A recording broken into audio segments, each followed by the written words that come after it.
Why did I think the doorbell footage would stay hidden forever? I asked him to repair the glitching camera because I needed it fixed before the next delivery.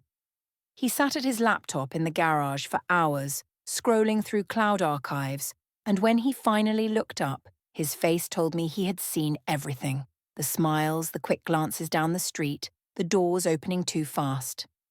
I'm Melusine Harcourt, 34 years old,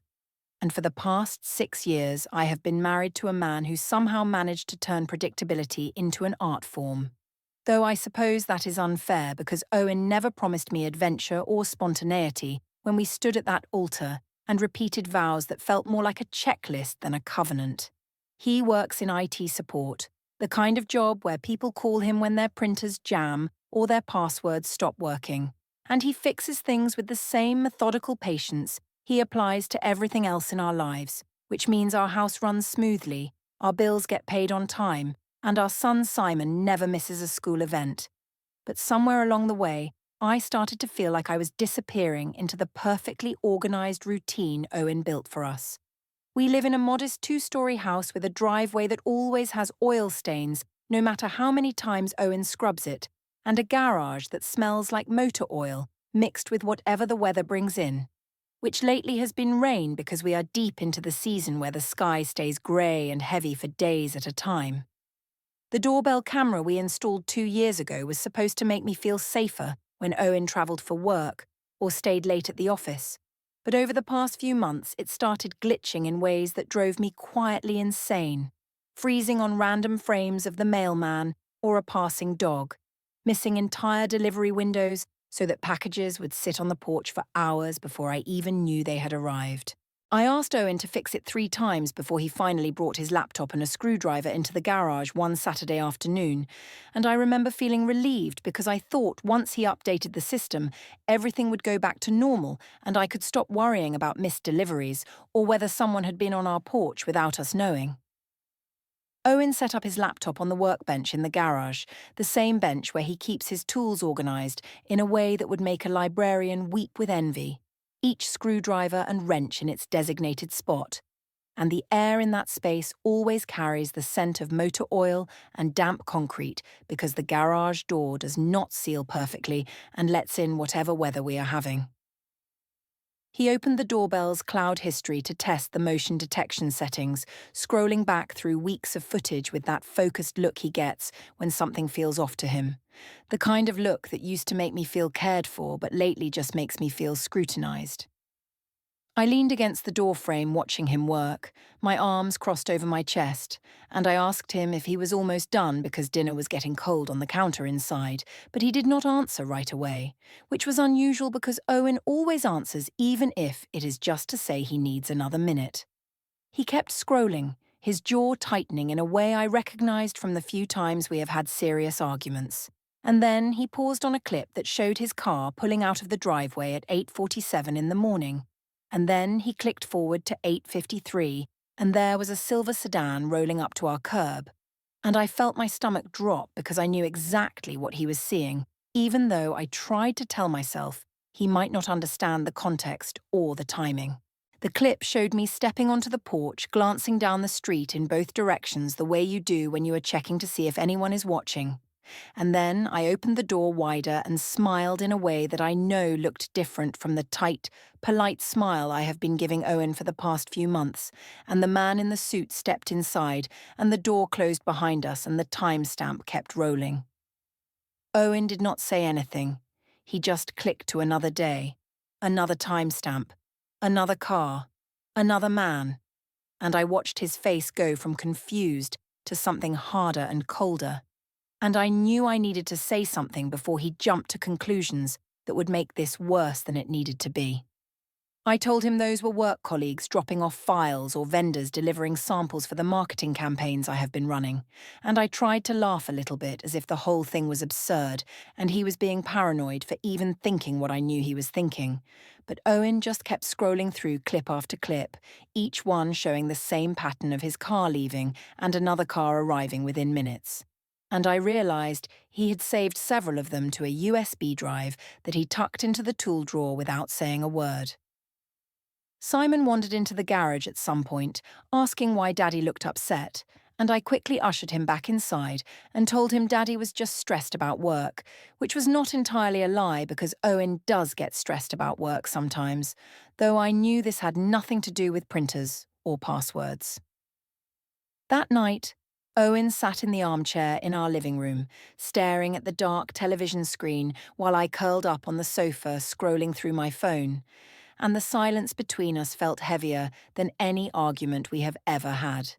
And I knew something had shifted in a way I could not easily walk back. The next morning, Owen left for work earlier than usual, and I noticed his laptop bag looked heavier than it normally does, bulging slightly at the sides as if he had packed more than just his charger and a notebook, and he did not kiss me goodbye or even glance back at me when I called his name from the kitchen doorway. I told myself he was just being dramatic, that he would cool off after a day at the office and come home ready to talk like adults. But there was something in the set of his shoulders and the way he closed the car door with extra care that made me feel uneasy in a way I could not quite name. I went to the supermarket later that afternoon because we were out of wine and I needed something to do with my hands besides refresh my phone every few minutes waiting for Owen to text me, and the store was crowded with the usual weekday shoppers, retirees moving slowly through the aisles, and young mothers with toddlers hanging off the edges of their carts. I grabbed 2 bottles of white wine and a few frozen meals that I could heat up quickly if Owen decided he did not want to sit at the dinner table with me, and I was heading toward the checkout lanes when I saw Mrs. Ling waving at me from the next lane over, her cart filled with canned soup and boxes of tea and that bright smile she always wears when she wants to chat. Mrs. Ling is our neighbour 2 doors down, a retired postal worker who has lived on our street for 30 years and knows everyone's business whether they want her to or not. And she called out to me saying it was so nice to see me and that she had been meaning to stop by because she had noticed I had been having a lot of visitors during the week. I forced a smile and moved closer so we would not be shouting across the checkout lanes. And she leaned in with that conspiratorial tone older women use when they think they are being helpful and said it must be nice to have company when Owen is at work, and she laughed as if she had just made a harmless joke, but her eyes were watching me closely to see how I would react. I told her those were just delivery drivers or colleagues dropping off work materials, and I kept my voice light and breezy as if the whole thing was perfectly ordinary. But I could see in her face that she did not quite believe me, and I felt a flash of anger at Owen for putting me in a position where I had to defend myself to a nosy neighbour who probably spent her afternoons watching our driveway through her front window. Mrs. Ling nodded slowly and said, of course, but then she added that she had seen the same silver car more than once, and that one of the men had stayed for quite a while, and I felt my face get hot, and I mumbled something about needing to get home before the frozen meals thawed, and I pushed my cart toward the farthest checkout lane. When I got home, Owen was already there even though it was only 4 in the afternoon, and he was in the pantry organising cans and boxes with a focus that seemed almost obsessive, lining up labels and checking expiration dates as if we were preparing for some kind of emergency. I asked him why he was acting so weird, and he said he just wanted things in order, and then he told me he was going to start sleeping downstairs because the bedroom was too warm at night, and before I could argue, he was already carrying an armful of his clothes down to the guest closet near the front hallway. I rolled my eyes and texted Jade complaining that Owen was losing it over nothing, and she texted back asking if we could talk later because she had been hearing some things at work that she wanted to ask me about. But I ignored that message because I was not ready to deal with whatever rumours were circulating among people who had too much time on their hands. That evening, I tried to initiate a normal conversation over dinner, asking Owen about his day and whether the issue with the server at his office had been resolved. But he answered in one-word responses and spent most of the meal looking at his phone, which is something he usually lectures me about when I do it. Simon sat between us picking at his chicken nuggets and glancing back and forth as if he could sense the tension, even though neither of us was raising our voices or saying anything that would alarm a 9-year-old. After dinner, Owen loaded the dishwasher with the same methodical care he brings to everything, and then he disappeared into the downstairs guest room and closed the door. And I stood in the kitchen holding a glass of wine and wondering how everything had gotten so complicated so quickly. I called Jade later that night after Simon was asleep, and I told her that Owen was being impossible and that he was punishing me for something that was not even a big deal. And there was a long pause on the other end of the line before she asked me point blank if I had been seeing someone. I hesitated for just a second too long, and then I admitted that I had been spending time with a consultant named Kieran, who I met at a networking event a few months ago, and that we had gotten close, but it was not serious and it was not like I was planning to leave Owen or anything like that. Jade's voice got quieter and she said she was not sure she could keep covering for me anymore, and I felt a surge of frustration because I had not asked her to cover for me in the first place, and I told her she was overreacting just like Owen was. And then I hung up before she could say anything else that would make me feel worse than I already did. Owen's phone buzzed the next morning while he was in the shower, and I glanced at the screen and saw a text preview that read, "Confirmed for Thursday 11 soccer C AM." But the sender's name was just a number I did not recognize, and before I could open the message to read more, he came out of the bathroom wrapped in a towel and picked up his phone and locked it without saying anything to me. I asked him what the appointment was for, and he said it was just a work thing, some meeting with a vendor or a consultant, and his tone was so flat and final that I knew pushing him would not get me anywhere.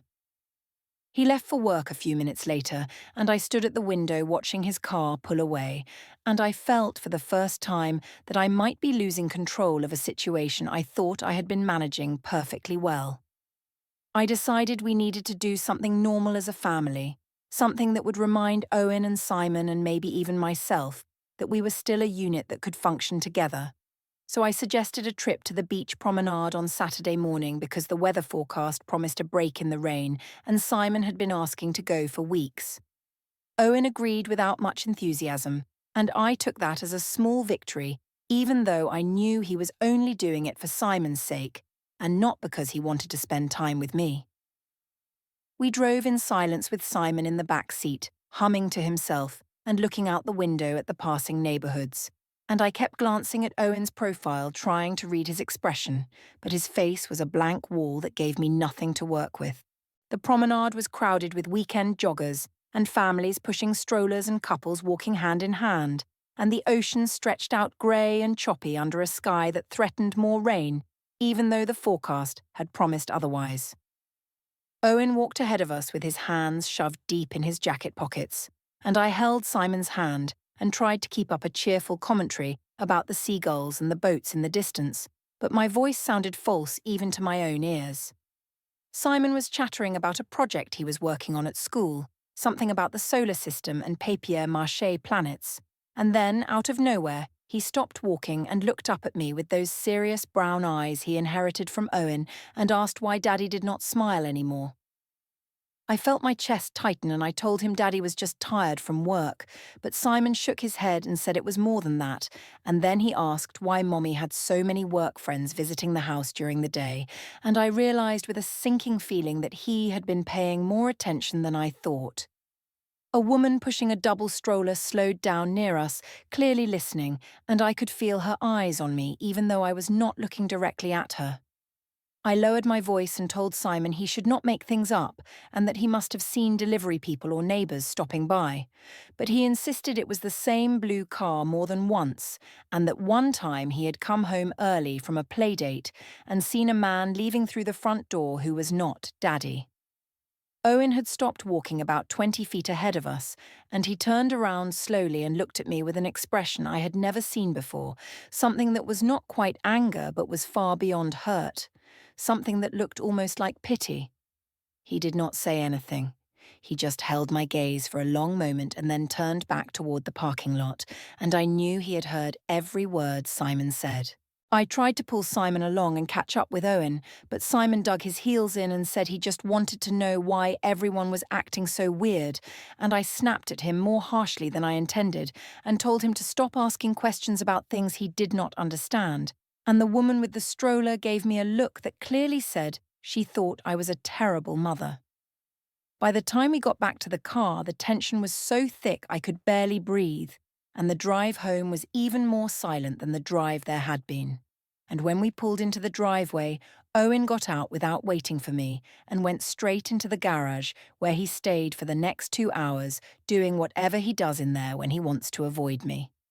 I spent the afternoon pretending everything was fine, helping Simon with his homework and making dinner that no one ate with any real appetite, and that evening I had to go to a PTA fundraiser at the community centre that I had completely forgotten about, until I saw the reminder on my phone. The community centre hall was decorated with balloons and hand-painted banners, and there were tables set up with baked goods and raffle tickets, and the usual crowd of parents milling around pretending to care deeply about new playground equipment and art supplies. I was standing near the coffee station trying to look busy when Rita, Owen's mother, walked through the door with that purposeful stride she has when she is on a mission. And I felt my stomach drop because Rita has never particularly liked me, and I knew she would have heard something from Owen, or from the neighbours, or from the mysterious network of older women who seem to know everything that happens on our street before it even finishes happening. Rita spotted me immediately and made a straight line toward me, and I considered pretending I had not seen her and slipping into the bathroom, but there were too many people watching, and it would have looked ridiculous. She stopped in front of me with her arms crossed and asked if we could talk somewhere private, and I said I was too busy helping with the setup, which was a lie because I had not done anything except pour myself a cup of bad coffee. Rita's voice got louder. Not quite shouting, but loud enough that the parents at the nearest table stopped their conversation and turned to look. And she said she had heard some interesting things from the neighbourhood, and did I care to explain what was going on? I felt my face flush hot, and I told her I did not know what she was talking about, and that people needed to mind their own business. And Rita leaned in closer and said that Owen was her business, and Simon was her business, and if I was doing something that was hurting them, then she had every right to ask about it.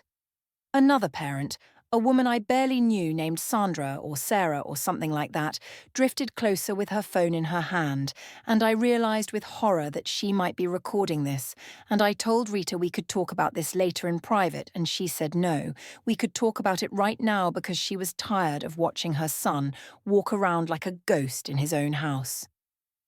I opened my mouth to defend myself, to say something that would make her back off and make the other parents stop staring, but before I could form the words, Owen's phone alarm went off in the distance, or at least I imagined it did, because later that night when we were back home, he silenced an alarm on his phone that was labelled Drop Docs. And when I demanded to know what documents he was talking about, he said it was just work paperwork and nothing I needed to worry about. The fundraiser ended badly with Rita walking away, shaking her head, and several parents giving me looks that ranged from curious to openly judgmental. And I left early claiming I had a headache, which was not entirely untrue because my head was pounding from the stress of trying to hold together a narrative that seemed to be falling apart in every direction at once. The next week felt like walking through a minefield where every step might trigger something I could not predict or control. And I found myself second-guessing every conversation and every interaction because I was no longer sure who knew what or who was talking to whom behind my back. Owen had settled into a routine that barely intersected with mine, leaving early for work and coming home late, eating dinner in silence or sometimes not at all, and spending his evenings in the downstairs guest room with the door closed while I sat upstairs watching television shows I did not care about just to fill the silence. Simon asked me several times why Daddy was sleeping downstairs, and I told him it was because Daddy snored too loudly, which was a stupid lie because Owen has never snored in his life, and Simon was old enough to know when he was being fed excuses instead of truth. On Tuesday afternoon, I was sitting in the school pickup line scrolling through my phone and trying not to think about the fact that Kieran had stopped responding to my texts after I told him Owen might suspect something, and the line was moving slowly because one of the teachers was helping a child with a scraped knee near the entrance. The woman in the car ahead of me, someone I recognized vaguely from school events but whose name I could never remember, leaned out her window and waved at me with that overly friendly smile people use when they are about to ask you something invasive. She walked back to my car and tapped on my window, and when I rolled it down, she asked in a voice that was just a little too loud whether the man in the suit who had been at my house last week was a relative because her husband thought he recognized him from somewhere. I felt my face go hot and I forced a laugh and said, "Yes." He was a cousin visiting from out of town, and she nodded slowly with that same skeptical expression Mrs. Ling had given me at the supermarket, and I knew she did not believe me but was too polite to say so directly. She lingered for another moment as if waiting for me to elaborate, and then she wished me a good afternoon and walked back to her car, and I sat there gripping the steering wheel and feeling like the walls were closing in from every direction. When Simon climbed into the back seat, he asked who we were talking about, and I told him it was nobody important. But he persisted and asked if it was the man he had seen leaving our house. And I snapped at him to stop asking questions and to focus on his homework. And he went quiet in that hurt way children do when they know they have touched a nerve. That evening, Owen came home and went straight to his laptop at the kitchen table, and Simon approached him cautiously and asked in a small voice if Mommy had a boyfriend, and I watched from the doorway as Owen's entire body went rigid and his jaw clenched so tight I thought I could hear his teeth grinding. Owen told Simon to go play in his room, and his voice was calm but there was an edge to it that I had never heard before, and Simon hurried up the stairs without looking back at either of us.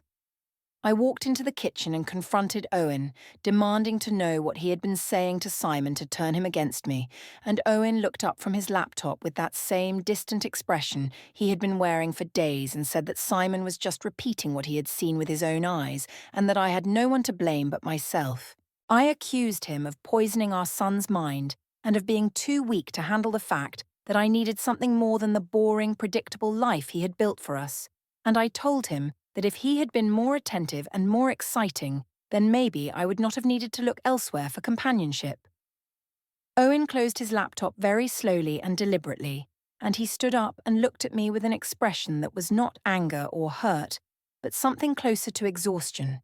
And he said in a quiet voice that he was done having this conversation and that I should start thinking about what happens next because things could not continue the way they had been. I laughed in his face and told him he was too scared to do anything and that he would never actually leave because he needed me and Simon too much. And he just shook his head and walked away. And I heard the guest room door close with a soft click that somehow felt more final than if he had slammed it. On Thursday afternoon, I went to the gym hoping to clear my head and maybe run into Jade because I needed someone to talk to who was not judging me or treating me like I had committed some unforgivable crime. And I found her in the locker room changing out of her workout clothes. She saw me and her face did something complicated, a mix of sympathy and disappointment and something that looked like anger, and she said we needed to talk.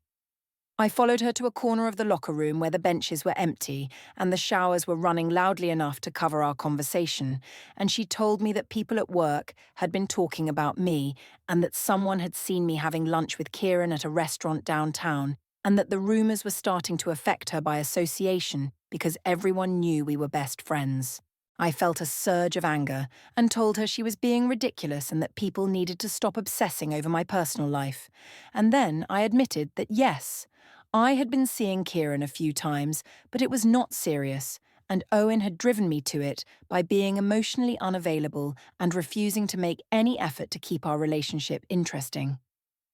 Jade stared at me for a long moment, and then she said in a voice that was quieter and sadder than I expected that she could not believe I was blaming Owen for my own choices, and that she had covered for me and made excuses for me because she thought I was going through something difficult. But now she realized I was just making selfish decisions without caring who got hurt. I told her she was supposed to be my friend and that friends supported each other no matter what. And she said that friends also told each other the truth, and the truth was that I was destroying my family and expecting everyone around me to pretend it was okay. She grabbed her gym bag and walked out of the locker room without looking back, and I stood there feeling like the floor had dropped out from under me because Jade had been my closest ally and now even she was turning against me. I went home and poured myself a large glass of wine and sat on the back porch watching the rain start up again, and I tried to convince myself that everyone else was wrong and that I had every right to pursue happiness, even if it meant bending the rules of a marriage that had stopped making me happy years ago. Owen came home late that night, and I heard him moving around downstairs, and then I heard his phone buzz, and I crept to the top of the stairs and listened as he spoke in a low voice to someone, and I caught fragments of sentences that included words like ready and backup and everything documented, and I felt a chill run down my spine because it sounded like he was planning something. The next morning I found a sticky note on the refrigerator in Owen's handwriting that said, "Pick up 2:30 p.m. Forms ready." And when I asked him what forms he was talking about, he said it was just school paperwork for Simon's upcoming field trip and that I did not need to worry about it. I wanted to believe him, but something about the way he said it, the way he would not quite meet my eyes, made me think he was lying or at least not telling me the whole truth. And I spent the rest of the day feeling anxious and unsettled in a way I could not quite articulate even to myself. Owen started spending more time at a co-working space downtown instead of working from home, which was unusual because he had always preferred the convenience and quiet of our home office. And when I asked him why he was suddenly changing his routine, he said the internet connection at the co-working space was more reliable and he needed to focus on some complicated projects without distractions. I did not believe him because our internet had been working perfectly fine, and I suspected he just wanted to be away from me. But I did not push the issue because every conversation we had lately seemed to end in either stony silence or accusations that went nowhere productive. He would leave early in the morning with his laptop bag and that leather folder I had never seen before, and he would come home after dinner with the same tired, distant expression that made me feel like I was living with a stranger who happened to share my address. On Friday afternoon, I drove past the co-working space on my way back from an errand, and I saw Owen's car in the parking lot, and I had a brief impulse to go inside and see what he was doing. But something stopped me, some instinct that told me I would not like what I found. That evening, he came home and went straight to the kitchen table where he spread out some papers and began organizing them into neat stacks. And when I walked over to see what he was working on, he closed the folder quickly and said it was just household budget stuff that he was trying to get in order.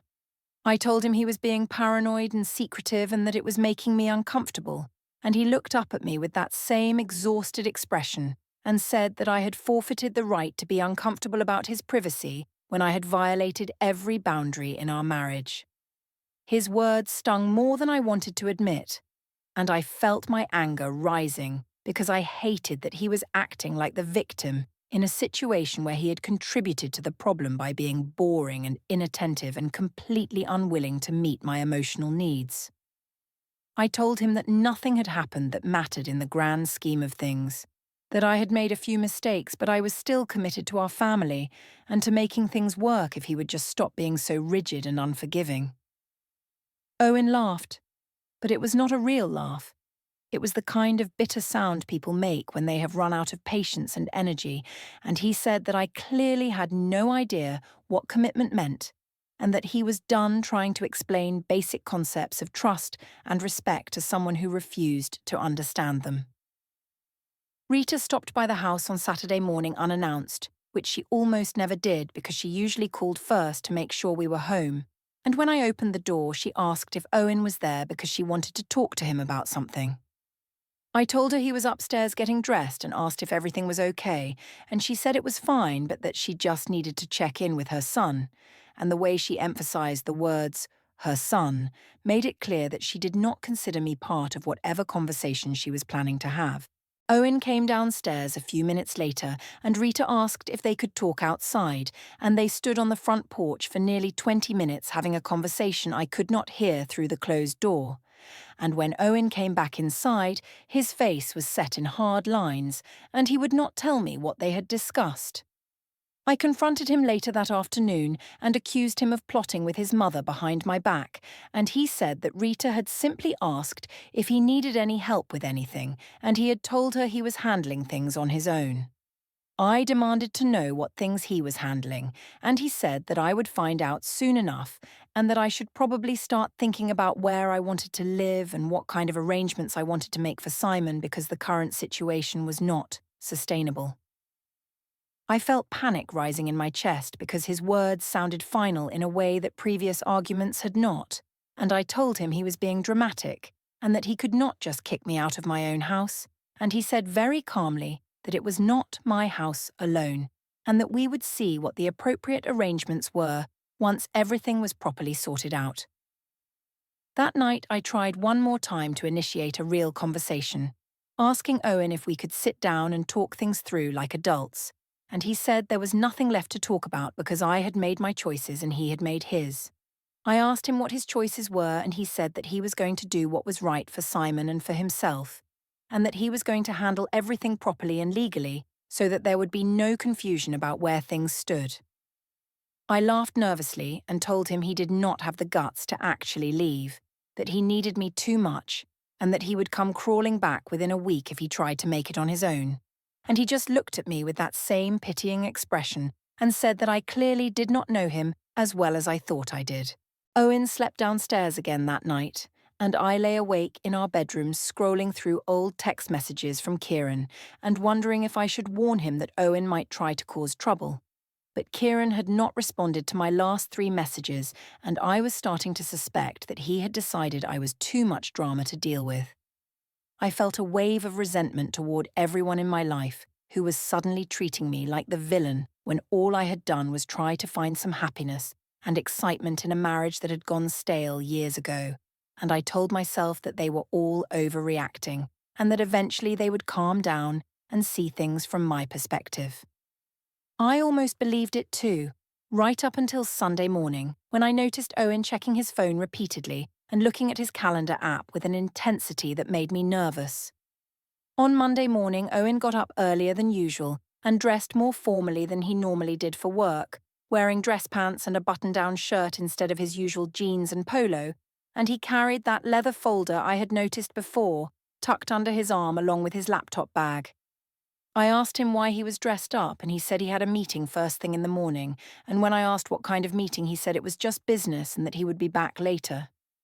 Something about the way he said it made my stomach clench, and I watched from the window as he put the folder on the passenger seat of his car and drove away. And I had the distinct feeling that I was standing on the edge of something that I could not see clearly, but that was about to change everything. Simon came downstairs for breakfast and asked where Daddy was going so early, and I told him Daddy had a work meeting and that everything was fine, but Simon gave me that look he had been giving me a lot lately, the look that said he knew I was not telling him the whole truth. He ate his cereal in silence, and then asked if Daddy was going to come back home, or if he was going to live somewhere else like his friend Tyler's dad did after Tyler's parents got divorced.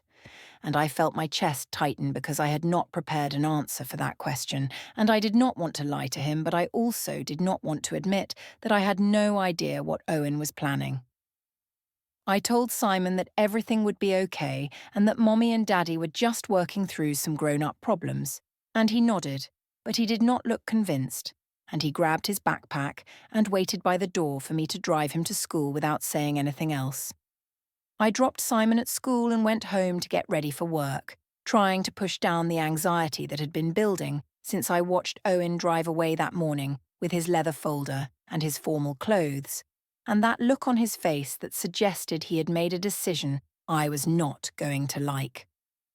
I arrived at my office building just before 9, juggling my coffee and handbag as I pushed through the revolving doors into the lobby that was busy with the usual Monday morning crowd of employees signing in at the security desk and waiting for elevators. I set my coffee down on the counter and signed the visitor log with my badge number, and I was reaching for my phone to check my messages when a courier in a reflective safety vest approached me and asked if I was Melusine Harcourt. I said yes, confused about why a courier would be looking for me in my own office building, and he handed me a thick manila envelope and asked me to sign for it on his electronic tablet. I scribbled my signature without thinking much about it, assuming it was some kind of work delivery that had been sent to the wrong department, and then I tore open the envelope and pulled out a stack of papers that were clipped together with a cover page that read in bold letters, "Separation Agreement and Motion for Temporary Exclusive Use of Marital Residence." My hands started shaking as I flipped through the pages, seeing custody proposals that outlined a schedule where Simon would live primarily with Owen, financial terms that divided our accounts and assets, and a court date that had been circled in red ink and was scheduled for exactly 3 weeks from today. The security guard at the desk glanced over at me with curiosity, and I realized I was standing frozen in the middle of the lobby with papers scattered across the counter and my face drained of all color. 2 of my co-workers were waiting for the elevator just a few feet away, and I could see them whispering to each other and looking in my direction, and I wanted to stuff the papers back into the envelope and pretend this was not happening, but my hands would not cooperate. The courier held out his tablet again and said he needed me to sign for the second copy as well, and I looked down and saw another envelope marked with a red stamp that said "filed" across the front, which meant Owen had already submitted these documents to the court, and this was not just a threat or a negotiation tactic, but an actual legal process that was already in motion. I felt my voice rising as I said this was ridiculous, and that Owen could not just kick me out of my own house and take my son away from me. And the courier said in a flat professional tone that he was just delivering documents and that I would need to take up any concerns with my attorney or with the court. He handed me the second envelope and walked toward the exit, and I stood there with both sets of papers clutched in my trembling hands while more people filtered through the lobby and stared at me with expressions that ranged from sympathy to barely concealed curiosity. Jade walked through the revolving door at that exact moment, her gym bag slung over her shoulder, and she saw me standing there with the papers, and our eyes met for just a second before she turned away and headed straight for the stairs without acknowledging me at all. My phone buzzed in my pocket, and I fumbled to pull it out, nearly dropping it on the marble floor, and I saw a text message from Owen that read in his characteristic calm and measured tone, "You have until the hearing to respond. Simon stays with me. Keys and access codes will be changed per the order."